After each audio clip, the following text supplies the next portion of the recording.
Everyone, welcome to the show. So, potentially big news in the Donald Trump rape and defamation trial brought by E. Jean Carroll. Trump, as you guys probably know, refused to testify at the trial. He didn't even attend. But the trial has been going so bad for him that he's now saying that he's going to cut his Ireland trip short to try to probably, he said, return to New York to confront E. Jean Carroll and for the end of the trial. Who knows if he's going to do it? I mean, the guy lies as easily as he breathes, but he told reporters, quote, "I was falsely accused by this woman. I have no idea who she is. It's ridiculous." So we'll see. Today, Carol Martin testified. She's Carol's second friend who claims that she was told about these allegations pretty shortly after they occurred. I mean, within days. Martin and Carol each hosted cable TV shows together, not together, but on the same network in the 90s. And she says that one day Carol came to her and said, "Hey, can we talk after work?" So she said that they went to her house and they talked for an hour. And she said that Carol appeared to be, quote, agitated and anxious when she was relaying what happened. Martin says that she advised Carol to keep the information to herself, like, don't tell the police, don't tell anyone, because she said Trump has a lot of attorneys and he would, quote, bury her. In hindsight, Martin now says, quote, "I am not proud that that's what I told her." And then Martin also admitted to being concerned for her own safety when Carol first made her allegations in her book. She said she didn't want to be named publicly, but she told the jury, quote, "I believed it then and I believe it today." So, you know, really, I just have to stop, because you don't tell a rape victim what to do. You ask them what they want to do, what they're comfortable doing. And then you tell them that you will support them. You will stand by them. You will stand behind them no matter what. You don't put your own insecurities and fear on them.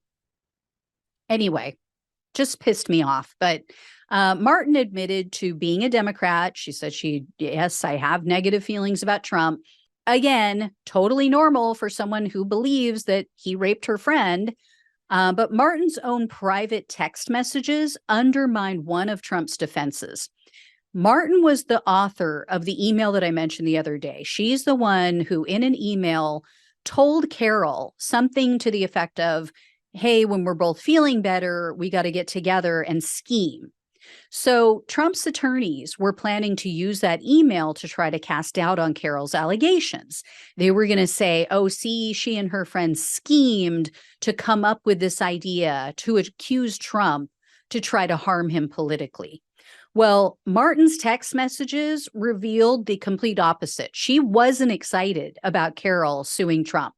She was actually pretty negative, and she was pretty judgmental about the whole thing. Martin told her daughter in a text that in regard to Carol suing Trump, quote, "It's gone to another level and not something I can relate to. For her, sadly, I think this quest has become a lifestyle." In another message, she wrote that Carol was, quote, "acting a little scary," and that she was, quote, "in too deep, but loving the adulation." In addition to Martin's testimony, the jury was also shown part of Trump's video deposition for this case. They saw the part in which Trump was shown a photo of Carol from the 90s, and they asked him, "Do you know who that is?" And Trump mistakenly said, "Oh, yeah, that's my ex-wife, Marla Maples." So that completely undercut his story about Carol not being his type, about not being attracted to her. And then the jury also was shown a video of Trump repeatedly insulting Carol's attorney. One of her attorneys is Roberta Kaplan, and Trump said to Kaplan that Carol wasn't his type. And then he added, quote, "You wouldn't be a choice of mine either." Then later in the deposition, the attorney asked Trump, "Do you believe what you said, that stars can grab women by the pussy?"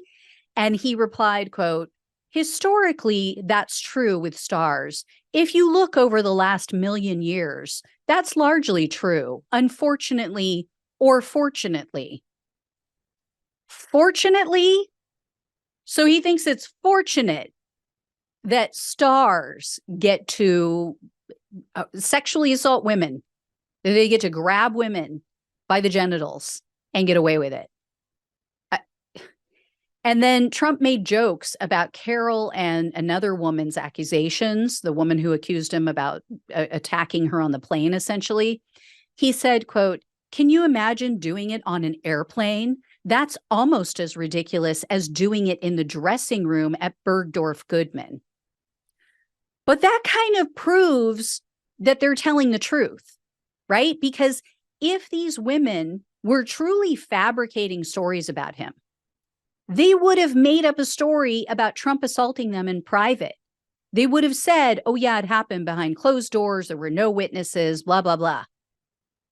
And then Trump's team tried to say that Carroll must be lying because she never went to the department store and asked for security camera footage.